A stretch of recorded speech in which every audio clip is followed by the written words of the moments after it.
Welcome to my channel learn with care. Hello student, আজ আমরা এইচএসের সেকেন্ড সেমিস্টারের the night train at Deoli short স্টোরিটি পড়ব।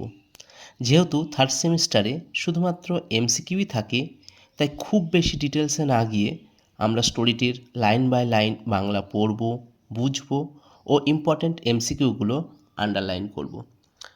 চলো শুরু করা যাক। প্রথমেই বলি, এটি রাস্কিন বন্ডের লেখা একটি রোমান্টিক লাভ স্টোরি, যেখানে a young boy fall in love with a basket selling girl. এটি ওই ছেলেটি এবং ওই বাস্কেট সেলিং মেয়েটির সংক্ষিপ্ত সংলাপ, প্রেম, বিচ্ছেদ ও স্মৃতির গল্প। গল্পটির প্রেক্ষাপট একটি ছোট্ট রেলওয়ে স্টেশন যার নাম ডেউলি, যেটি দেরাদুন থেকে 30 কিমি দূরে জঙ্গলে ঘেরা একটি ছোট্ট নির্জন স্টেশন। টেক্সট শুরু করার আগে আরেকটি ছোট্ট ইম্পর্টেন্ট ইনফরমেশন তোমাদের দিয়ে রাখি, এমসিকিউ এর জন্য, যেটি খুব গুরুত্বপূর্ণ। এই শর্ট স্টোরিটি the night station at Deoli and other story বই থেকে নেওয়া হয়েছে। আমরা সরাসরি টেক্সটে ঢুকে পড়ছি। When I was at college, I use to spend my summer vacation in Dehra at my grandmother's place. লেখক যখন কলেজে পড়তেন, তিনি তার সামার ভ্যাকেশনটা তার ঠাকুরমার জায়গায় কাটাতে দেরাতে যেতেন। দেরা মানে দেরাদুনের কথা বলা হচ্ছে, যে স্টেশনটি বর্তমানে এক্সিস্ট মানে বর্তমান অস্তিত্ব রয়েছে। এটি আমাদের উত্তরাখণ্ডের একটি rail station. I would leave the plains early in May. লেখক বলছেন যে তিনি মে মাসের প্রথমের দিকেই তিনি তার জায়গাটা মানে যেখানে থাকতেন সেটা ছেড়ে দিতেন, and return late in July, এবং জুলাইয়ে তিনি ফিরে আসতেন আবার। মানে মে মাসে তিনি যেতেন এবং জুলাই মাসের শেষের দিকে তিনি আবার ফিরে আসতেন। মানে এই কমাস তিনি তার ঠাকুরমার বাড়িতে থাকতেন দেরাদুনে। Deoli was a small station near by 30 miles from Dehra. Deoli Dehradun থেকে 30 মাইল দূরে একটা ছোট্ট স্টেশন। It marked the beginning of heavy jungle of Indian Terai. এটা মার্ক করা হয় বা এটা চিহ্নিত করে রাখা হয় যে এটা হচ্ছে আমাদের হিমাচলের বা ইন্ডিয়ান তরাই অঞ্চলের গভীর জঙ্গলের এখান থেকে সূত্রপাত, মানে এই স্টেশন থেকে ওই জঙ্গলটার সূত্র। দেরা দেরা স্টেশন পর্যন্ত একেবারে পুরো জঙ্গলে ঘেরা। তাহলে এখান থেকে আমরা কি শর্ট কোশ্চেন পেলাম? লেখক দেরাদুনের সামার ভ্যাকেশনে তার ঠাকুরমার কাছে ছুটি কাটাতে যেত। তিনি মে মাসের প্রথম দিকে যেতেন এবং জুন মাসের শেষের দিকে চলে আসতেন। ডেইলি স্টেশনটার নাম পেলাম, যেটা দেরাদুন থেকে 30 মাইল দূরে এবং এটি একটি জঙ্গলে ঘেরা একটা station. Next, the train would reach Deoli at about 5 in the morning. ট্রেনটা কী হতো, সকালবেলা 5টার সময় ডেউলিতে পৌঁছাতো। When the station would be dimly lit, যখন স্টেশনটা ডিমলি লিট থাকতো মানে অল্প আলো থাকতো, with electric bulbs and oil lamp.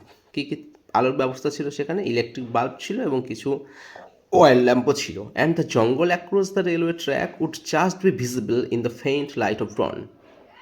এবং রেলওয়ে ট্র্যাকের ওপারে যে জঙ্গলটা আছে সেটা দেখা যেত, যেহেতু 5টা বেজে গেছে, সেটা ভিজিবল হয়ে থাকতো in the faint light of the dawn, মানে ভোরের আলোতে, ভোরের আবছা আলোতে সেগুলো দেখা যেত, জঙ্গলটাকে দেখা যেত। ডেউলি হ্যাড লোন প্ল্যাটফর্ম, যেটা আগে বলেছিলাম, ডেউলি একটা নির্জন একটা platform, and office for the station master and waiting room. সেখানে ছিল কি, একটা স্টেশন মাস্টারের অফিস ছিল এবং একটা যাত্রীদের জন্য ওয়েটিং রুম ছিল। The platform hosted a tea stall, a fruit vendor and a few stray dog. Not much else, but the train stopped there for only 10 minutes before rushing into the forest. কী বলছে এখানে? ছোটো ছোটো short question বা MCQ পাওয়া যাবে এখানে। প্ল্যাটফর্মটা কী ছিল? বোস্টেড টি স্টল, প্ল্যাটফর্মে ছিল একটা tea stall, a fruit vendor, একটা ফ্রুট ভেন্ডার ছিল, এবং কিছু স্ট্রে ডগ মানে রাস্তার কতগুলো কুকুর ছিল। নট মাস্ট এলস, মানে এর বেশি কিছু ছিল না। বিকজ দ্য ট্রেন স্টপটেড দেয়ার, ট্রেনটা সেখানে থামতো ফর অনলি 10 মিনিটস, মাত্র 10 মিনিটের জন্য। শর্ট কোশ্চেনের জন্য লাগবে before rushing into the forest, জঙ্গলে ঢোকার আগে, মানে জঙ্গলে প্রবেশ করার আগে, যেহেতু বলেছি ডয়েলি স্টেশনের পরে সব হেভি জঙ্গল পড়ে যায়, সেই স্টেশনে ঢোকার আগে 10 মিনিট এই ডেউলি স্টেশনে থামতো এবং জঙ্গলের ভেতরে ঢুকে যেত ট্রেনটা। হোয়াইট স্টপড এট ডেউলি, কেন এটা ডেউলিতে থাকতো, এটা লেখকের প্রশ্ন। লেখক এখানে বলছে যে কেন ডেউলিতে থাকতো, মানে ডেউলিতে থাকার মতো কোনো প্রশ্ন নেই, সেটাই বলছে পরের লাইনে। আই ডোন্ট নো, আমি জানি না। নাথিং এভার হ্যাপেন্ড দেয়ার, কোনো কিছু এখানে ঘটেনি, মানে স্টেশনটা এখানে থামার মতো কোনো কিছু ঘটেনি। নোবডি গট অফ, কেউ এই ট্রেনে থেকে নামতো না। অ্যান্ড নোবডি গট ইন, কেউ এই ট্রেনে উঠতও না। There were never any coolie on the platform, প্ল্যাটফর্মে কোনো কুলিয়েরও দেখা মিলত না। But the train would halt there a full ten minute, কিন্তু ট্রেনটা ওখানে একদম পূর্ণ 10 মিনিট দাঁড়াতো। And then a bell would sound, তারপরে বেল বাজতো। And the guard blow whistle, এবং গার্ড তার হুইসেল বাজাতো। And presently Deoli would be left behind and forgotten, এবং ডেউলি কী হতো, পিছনে পড়ে থাকতো এবং সবাই ভুলে যেত। I use to wonder what happened in Deoli behind the station wall, station ওয়ালের বাইরে বা স্টেশনের বাইরে ডেউলিতে কী ঘটতো আমি এটা ভেবে অবাক হতাম। I always felt sorry for that লংলি little platform, লেখক এই ছোট্ট নির্জন প্ল্যাটফর্মটার ওপর লেখকের কী হতো, দয়া হতো বা সরি ফিল করতো লেখক। And for the place that nobody wanted to visit, এবং এই প্লেসটাতে কেউ ভিজিট করতে চাইতো না। I decide that one day I would get off the train at Deoli and spend a day there just to please the town. I decide that, মানে আমি সিদ্ধান্ত নিলাম একদিন, I would get off the train at Deoli, আমি ডেউলিতে train থেকে নামবো, and spend a day there just to please the station, এবং স্টেশনটাকে প্রাণ ভরে দেখতে বা স্টেশনটাকে দেখতে আমি কি করব, ওই স্টেশনে নামবো এবং একটা দিন পুরো কাটাবো।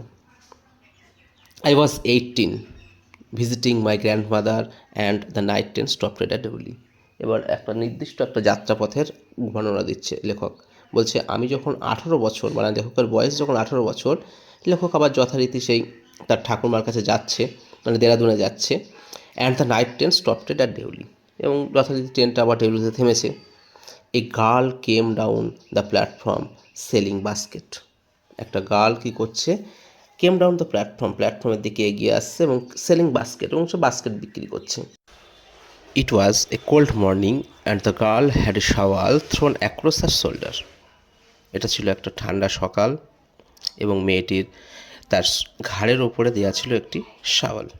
হার feet were bare and her clothes were old, তার পায়ে কোনো জুতো ছিল না এবং তার জামা কাপড়গুলো ছিল বা পোশাকগুলো ছিল পুরনো। But she was a young girl, কিন্তু সে ছিল একটি young girl. Walking gracefully and with dignity, এবং তার হাঁটাটা ছিল সুন্দর বা মাধুর্যময়, উইথ ডিগনিটি, এবং তিনি ডিগনিটির সঙ্গে হাঁটছিলেন, মানে মর্যাদার সঙ্গে হেঁটে আসছিলেন।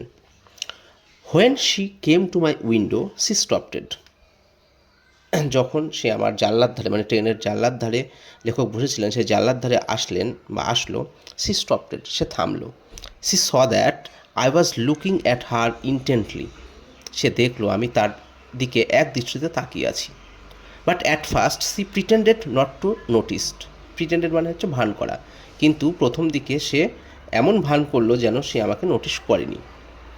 She had a pale skin set off by shiny black hair, dark and troubled eyes, তার এখানে মুখমণ্ডলটার বর্ণনা দিচ্ছে লেখক। কী ছিল তার একটা স্পেল স্কিন ছিল, শাইনি ব্ল্যাক হেয়ার ছিল, তার ডার্ক এবং ট্রাভেল আইস, তার চোখ দুটো ছিল ডার্ক এবং ট্রাভেলড মানে সব চিন্তাগ্রস্ত চোখ ছিল তার। And then those eyes searching and eloquent met mine, এবং তারপর ওই চোখগুলি খুঁজছিল এবং এলোকুয়েন্ট ছিল, এলোকুয়েন্ট মানে হচ্ছে and then those eyes searching and eloquent met me, এবং তারপর ওই চোখগুলি যেন কিছু খুঁজছিল এবং এলোকুয়েন্ট ছিল, এলোকুয়েন্ট মানে অলঙ্কারপূর্ণ, খুব দেখতে সুন্দর এরকম। মেট মি মানে তার ওই অলঙ্কারপূর্ণ এবং কাউকে খোঁজা চোখ দুটো আমার সঙ্গে সেই চোখের দেখা হলো। Next, she stood by the window for some time and neither of us said anything, তারপর সে আমার জানালার কাছে দাঁড়ালো কিছু সময়ের জন্য, এবং neither of us said anything, এবং আমাদের দুজনের মধ্যে কেউই কোনো কিছু বলল না। But when she moved on, যখন সে চলে গেল, I found myself leaving my seat and going to the carriers door, stood waiting on the platform. বলছে কি, যখন সে চলে গেল তখন আমি কি করলাম, আমি আমার সিট ছাড়লাম এবং কেরিয়ার ডোরের কাছে গিয়ে প্ল্যাটফর্মে দাঁড়িয়ে থাকলাম, ওয়েটিং করে, মানে অপেক্ষারতভাবে আমি প্ল্যাটফর্মে দাঁড়িয়ে থাকলাম। লুকিং দ্য আদার ওয়ে, অন্যদিকে তাকিয়ে। I walked across the tea stall, আমি টি স্টলের দিকে গেলাম। A kettle was boiling over small fire, সেখানে একটা কেটল, মানে কেটলের মধ্যে চা আছে, যা আছে সেটা বয়েল হচ্ছে একটা ছোট্ট আগুনের উপরে। But the owner of the stall was busy serving tea somewhere on the train, কিন্তু ওই চা স্টলে বা টি স্টলের যে মালিক, সে হচ্ছে ওই ট্রেনের মধ্যে কাউকে হচ্ছে চা সার্ভ করতে গেছে, মানে ট্রেনের সবাইকে চা সার্ভ করে বেড়াচ্ছে ঘুরে ঘুরে। The girl followed me behind the stall, মেয়েটি আমার পেছন পেছন ওই স্টলের কাছে আসলো। এবার মেয়েটি এবং লেখকের মধ্যে কথোপকথন শুরু হচ্ছে। মেয়েটি প্রথমে জিজ্ঞাসা করছে, do you want to buy a basket, she said. মেয়েটি জিজ্ঞাসা করলো, আপনি কি একটা বাস্কেট কিনতে চান? They were very strong, made of fine cane. আবার সে হচ্ছে কি বললো, তার বাস্কেটের গুণাবলীগুলো বললো। কি বললো? দে আর ভেরি স্ট্রং, মানে বাস্কেটগুলো খুব strong, made of finest cane, সেটা তৈরি হয়েছে হচ্ছে সবচেয়ে সুন্দর বাঁশ দিয়ে। No, I said, I don't want basket. লেখক বলছে, না আমার চাই না, I don't want a basket. We stood looking each other for what seemed a long time and she said, are you sure you don't want a basket? আমি প্রথম থেকে ইংরেজিটা বলছি আবার। We stood looking at each other, আমরা একে অপরের দিকে তাকিয়ে দাঁড়িয়ে আছি। For what seemed a very long time, মানে যেন মনে হচ্ছিল অনেক সময় পেরিয়ে গেছে। অ্যান্ড সি সেড, এবং তারপর বলল, are you sure you don't want a basket, মানে আপনি কি শিওর, আপনি কি নিশ্চিত যে আপনার বাস্কেট চাই না? All right, give me one. লেখক বলল, ঠিক আছে তাহলে একটা দিন। And I took the one on the top and gave her A rupee, এবং আমি কি করলাম, ওপর থেকে একটা নিয়ে নিলাম এবং তাকে একটা টাকা দিলাম। Hardly daring to touch her finger, মানে তার ফিঙ্গার মানে আঙুলকে টাচ করতে আমার সাহস হলো না। As she was about to speak, যখন সে কথা বলতে যাবে, the guard blew his whistle, গার্ড কী করলো, তার বাঁশি বাজালো। সি সেড সামথিং, সে কিছু বলল, but it was lost in the clanging of the bell, কিন্তু এটা হচ্ছে ওই বেল বাজার আওয়াজের সঙ্গে সঙ্গে ওটা অদৃশ্য হয়ে গেলো, মিলিয়ে গেল। And the hissing of the engine, আর কিসের সঙ্গে, এবং এই ইঞ্জিনের হিসিস আওয়াজের সঙ্গে এবং ওই বেলের ক্লিনিং আওয়াজের সঙ্গে ওই সে কিছু বলতে চেয়েছিল সেটা মিলিয়ে গেল। I had to run back to my compartment, আমাকে আমার কম্পার্টমেন্টে যেতে হলো। দ্য ক্যারিয়ার্স শার্ডার অ্যান্ড জাস্টেল ফরওয়ার্ড, ক্যারিয়ার্সটি ঝাঁকুনি এবং কাঁপুনি দিয়ে এগিয়ে চলল। I watched her as the platform slipped away, আমি তার দিকে তাকিয়েছিলাম যখন প্ল্যাটফর্ম থেকে ট্রেনটা স্লিপড অ্যাওয়ে হয়ে গেল, মানে প্ল্যাটফর্ম থেকে ট্রেনটা বেরিয়ে গেল। She was alone on the platform and she did not move, সে প্ল্যাটফর্মে একাই ছিল। And she did not move, সে ওই জায়গা থেকে নড়ল না, মানে প্ল্যাটফর্মে চুপ করে দাঁড়িয়েছিল।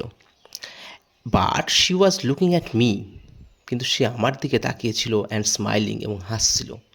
I watched her until the signal box came in the way, আমিও তার দিকে একই দৃষ্টিতে তাকিয়েছিলাম যতক্ষণ না পর্যন্ত signal box came in the way, স্টেশনে থাকা যে সিগন্যাল বক্স বা ট্রেন লাইনের থাকা যে সিগন্যাল বক্সগুলো, তাদের দুজনের মধ্যে যতক্ষণ না আসলো ততক্ষণ আই ওয়াচড হার, মানে আমি তার দিকে এক দৃষ্টিতে তাকিয়েছিলাম, মানে মেয়েটিও তাকিয়েছিল, লেখকও তাকিয়েছিল। অ্যান্ড দেন জঙ্গল হিট দ্য স্টেশন, তারপরে জঙ্গল কী করলো, স্টেশনটাকে নিজের মধ্যেখানে লুকিয়ে নিল, মানে আর স্টেশনটাকে ট্রেনে করে আর দেখা গেল না। But I could still see her standing there alone, কিন্তু আমি তখনও তাকে দেখতে পাচ্ছিলাম একাকী দাঁড়িয়ে আছে, মানে লেখক তার মনের চোখে মেয়েটিকে দেখতে পাচ্ছিল, মেয়েটির মুখটা মনে করে মেয়েটিকে দেখতে পাচ্ছিল। I sat up alone for the rest of the journey, আমি আমার জার্নির অবশিষ্ট অংশটা বসে জেগেছিলাম, মানে লেখকের ঘুম আসছিল না ওই মেয়েটির কথা মনে করে, মেয়েটির কথা লেখককে ঘুমাতে দিচ্ছিল না এক কথায়। I could not read my mind of, আমি আমার মনটাকে স্বস্তি দিতে পারছিলাম না, আমার মনটাকে মুক্তি দিতে পারছিলাম না। লেখক বলছে আমি আমার মনকে মুক্তি দিতে পারছিলাম না। কিসের থেকে? The picture of the girls face, মেয়েটির মুখ থেকে, মেয়েটির মুখের ছবি থেকে। মানে মেয়েটির মুখের ছবি লেখকের মনকে মুক্তি দিতে পারছে না। লেখকের মন অকুপাইড হয়ে আছে মেয়েটির মুখের ছবির দ্বারা। অ্যান্ড হার ডার্ক স্মোদারিং আইস, এবং আর কিসের থেকে? আর হচ্ছে মেয়েটির কালো ধোঁয়াময় ওই চোখ দিয়ে, চোখের জন্য। মানে মেয়েটির কালো ধোঁয়াময় চোখ এবং মেয়েটির মুখের ছবি লেখকের মনকে মুক্তি দিচ্ছিল না, মানে লেখকের মনকে অকুপাইড করে রেখে দিয়েছিল। But when I reached Dehra, যখন আমি দেরাতে পৌঁছালাম, the incident became blurred and distance. কী হলো তখন? তখন ওই ঘটনাটা, মানে মেয়েটির সঙ্গে সংলাপ, মেয়েটির সঙ্গে কথোপকথন, সেগুলো কী হয়ে গেল? বিকাম ব্লাড, অস্পষ্ট হয়ে গেল, অ্যান্ড ডিস্টেন্স, মানে একটু দূর ভাব চলে আসলো। কারণ কি? কারণ বলছে for there were other things to occupy my mind, কারণ আরও অন্যান্য জিনিস ছিল যেগুলো আমার মনকে অকুপাই করে রেখেছিল, মানে মনে জায়গা নিয়ে নিয়েছিল। বেড়াতে গিয়েছে, স্বাভাবিক অন্যান্য জিনিস তার মনের ভেতরে আসবেই। It was only when I making the return journey, যখন লেখক আবার মানে ফিরছে, রিটার্ন জার্নি করছে, মানে দেরা থেকে তার বাড়িতে আবার ফিরছে 2 months লেটার, 2 মাস পরে, that I remember the girl, আমার কী হলো? আবার ওই মেয়েটিকে মনে পড়লো। I was looking out for her at the train drew into the station, মানে যেই স্টেশনে, মানে ওই দেউলি স্টেশনে যখন ট্রেনটা ঢুকছে, তখন লেখক কী করছে? I was looking out for her, মানে আমি তাকে খোঁজা শুরু করে দিয়েছি, মানে আমি তাকে খুঁজতে চাইছি যখনই ট্রেনটা স্টেশনে প্রবেশ করছে। And I felt an unexpected thrill when I saw her walking of the platform, এবং লেখক দেখাও পেয়ে গেল এবং বলছে কি, I felt an unexpected thrill, আমি একটা অজানা রোমাঞ্চ অনুভূত করলাম, মানে মনের ভেতরে একটা অজানা রোমাঞ্চকর একটা অবস্থার সৃষ্টি হলো লেখকের। When I saw her walking up the platform, যখন লেখক মেয়েটিকে দেখলো প্ল্যাটফর্মে ধরে মেয়েটি হাঁটছে। আই স্প্র্যাং অফ দ্য ফুটবোর্ড, আমি ফুটবোর্ডে লাফিয়ে উঠলাম। ফুটবোর্ড বলতে যেখান দিয়ে হেঁটে যাওয়ার রাস্তা, মানে ট্রেনের মধ্যে যে হেঁটে যাওয়ার রাস্তা, সেখানে আমি কি স্প্র্যাং অফ, মানে আমি লাফিয়ে উঠলাম। অ্যান্ড ওয়েভ টু আর, এবং তার দিকে হাত নাড়লাম, wave to her. When she saw me, যখন সে আমাকে দেখলো, সি স্মাইল্ড, সে হাসলো। She was pleased that I remembered her, মানে সে হাসলো এবং তাকে সে কী ছিল? সে খুশি ছিল। শি ওয়াজ প্লিজড, সে খুশি ছিল, দ্যাট আই রিমেম্বার্ড হার, যে আমি তাকে মনে রেখেছি, মানে আমি মনে রেখেছি দেখে মেয়েটি খুশি হলো। I was please that she remembered me, আমিও খুশি হলাম কারণ মেয়েটি আমাকে মনে রেখেছিল। উই বোথ ওয়ার প্লিজড, আমরা দুজনেই খুশি ছিলাম। And it was almost like a meeting of old friend, এবং এটা ঠিক সেই রকম যেন মনে হচ্ছে দুটো পুরনো বন্ধু আবার সাক্ষাৎ হয়েছে, দুটো পুরনো বন্ধুর আবার দেখা হয়েছে। She did not go down the length of the train selling basket, সে কী করলো? যেরকম আগে যেত বাস্কেট বিক্রি করতে, সে হচ্ছে ট্রেন বরাবর সে আর সেলিং বাস্কেট, মানে বাস্কেট বিক্রি করতে সে আর গেল না। But came straight to the tea stall, কিন্তু সেই সোজা কোথায় গেল? সেই টি স্টলটায় চলে গেল, যে টি স্টলে লেখক দাঁড়িয়েছিল। Her dark eyes were suddenly filled with light, তার কালো চোখ দুটি হঠাৎ করে আলোয় যেন ভরে গেল লেখককে দেখার পরে, মানে মেয়েটিরও মনে মনে খুব খুশি হয়েছিল এবং লেখককে দেখার পরেই তার কালো চোখ দুটো যেন আলোতে ভরে গেল। We sat nothing for some time, আমরা দুজনে কিছু সময়ের জন্য কেউ কোনো কথা বললাম না। But we could have been more eloquent, কিন্তু লেখক বলছে কুড হ্যাভ বিন মানে হতে পারতাম, কিন্তু আমরা আরও বেশি এলোকুয়েন্ট হতে পারতাম, মানে আরও বেশি কথাবার্তা বলতে পারতাম। এলোকুয়েন্ট মানে হচ্ছে বাকপটুতা, মানে আরও বেশি আমরা কথাবার্তা দুজনকে বলতে পারতাম। I felt impulse to put her on the train there and then take her away with me, বলছে কি আমি তাড়না অনুভব করলাম যে আমি তাকে ট্রেনের মধ্যে তুলি, and take her away with me, এবং তাকে আমার সঙ্গে নিয়ে যায়। মানে লেখকের মনে একটা ইম্পালস তৈরি হলো যে মেয়েটিকে তার সঙ্গে নিয়ে যাওয়ার জন্য। বলছে কি, I could not fear the thought of having to watch her recede into the distance of Deoli station. আমি সহ্য করতে পারতাম না মেয়েটি ওই ডেউলিটেশন থেকে অনেক দূরে চলে যাচ্ছে। এটা দেখা আমার পক্ষে দেখা আমার পক্ষে সম্ভব ছিল না যে মেয়েটি ডেউলিটেশন থেকে দূরে চলে যাচ্ছে। I could not bear the thought, মানে এই ভাবনাটা আমি আর সহ্য করতে পারছিলাম না। I took the basket from her hand, আমি কী করলাম, আমি তার হাত থেকে বাস্কেটগুলো নিয়ে নিলাম, and put them down on the ground, এবং সেগুলোকে প্ল্যাটফর্মে বা মাটিতে রাখলাম। She put her hand for one of them, সে কী করলো, তার হাত বার করলো, কী করলো, ওইগুলোকে নেওয়ার জন্য, তাদের মধ্যে মানে এই ঝুড়িগুলো মাটিতে রেখেছিল, ওই ঝুড়িগুলোকে একটা নেওয়ার জন্য সে তার হাত বার করলো। But I caught her hand, কিন্তু লেখক একটু বেশি সাহস দেখালো আর কি। সে তার হাত দুটোকে ধরলো অ্যান্ড হেল্ড ইট, এবং ওটাকে হচ্ছে ধরলো, হাত দুটোকে ধরলো। I have to go to Delhi, I said, আমি বললাম আমাকে দিল্লি যেতে হবে। সে উত্তরে কী করলো, শি নোডেড, সে ঘাড় নাড়ল। I don't have to go anywhere, এবং ঘাড় নাড়ে বলল আমাকে কোথাও যেতে হবে না। I don't have to go, আমাকে কোথাও যেতে হবে না। এই কথাটুকু বলার পরেই কী হলো, the guard blew the whistle for the train to leave, and how I hated the guard for doing that. বলছে কি, এই সামান্য দুটো কথাবার্তার পরে গার্ড হুইসেল বাজিয়ে দিল ট্রেনটাকে ছেড়ে দেওয়ার জন্য। এবং লেখক বলছে and how I hated the guard, এবং আমি কী যে ঘৃণা করি ওই গার্ডটাকে ফর ডুইং দ্যাট, এটা করার জন্য। মানে এত তাড়াতাড়ি সবে কথাবার্তা শুরু হয়েছে আর সে তখনই তাকে ওই হুইসেল বাজাতে হলো ট্রেনটাকে ছেড়ে দেওয়ার জন্য।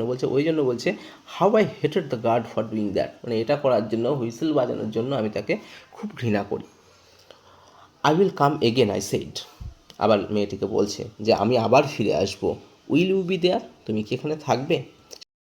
She nodded again, and as she nodded, সে কী করলো, সে আবার তার ঘাড় নাড়ল, যেরকম সে আগেরবার করেছিল।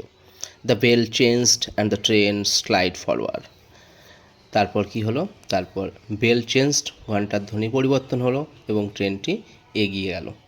I had to wrench my hand away from the girl, আমাকে মেয়েটির হাত থেকে আমার হাতটা তুলে নিতে হয়েছিল। And ran for the moving train, এবং ওই মুভিং ট্রেনে ছুটতে হয়েছিল, মুভিং ট্রেনের পেছনে। মানে মেয়েটিকে ছেড়ে এবার লেখক দৌড়ে ট্রেনটিকে ধরছে। This time I did not forget her, এইবার আমি তাকে আর ভুলিনি। যেরকম আগেরবার লেখক বলছে দেরাদুনে গিয়ে তার ঠাকুরমার কাছে গিয়ে সে মেয়েটির ঘটনাটা ভুলে গিয়েছিল এবং অন্য ঘটনা তার মনকে অকুপাইড করে রেখেছিল। এইবার this time I did not forget her, এবার লেখক তাকে আর ভোলেনি। She was with me for the reminder of the journey, সে তার জার্নির শেষ পর্যন্ত মেয়েটিকে মনে রেখেছিল। অ্যান্ড ফর লং আফটার, এবং তারপরেও অনেক সময়। All the year she was a bright living things, সারা বছর ধরে সে তার কাছে ছিল একটা উজ্জ্বল এবং একটা জীবন্ত একটা জিনিস। আজকের ভিডিওটি এখানেই শেষ করব। আমরা শর্ট স্টোরিটির অর্ধেক শেষ করে ফেলেছি, বাকি অর্ধেক অর্থাৎ ভিডিওটির পার্ট 2 নিয়ে খুব শীঘ্রই ফিরব আমার চ্যানেল লার্ন উইথ কেয়ারে। যদি কোনো জায়গায় বুঝতে অসুবিধা হয় তাহলে আমাকে অবশ্যই কমেন্ট করে জানাবে। ভিডিওটি ভালো লাগলে অবশ্যই লাইক ও শেয়ার করো এবং চ্যানেলটিকে সাবস্ক্রাইব করতে ভুলো না।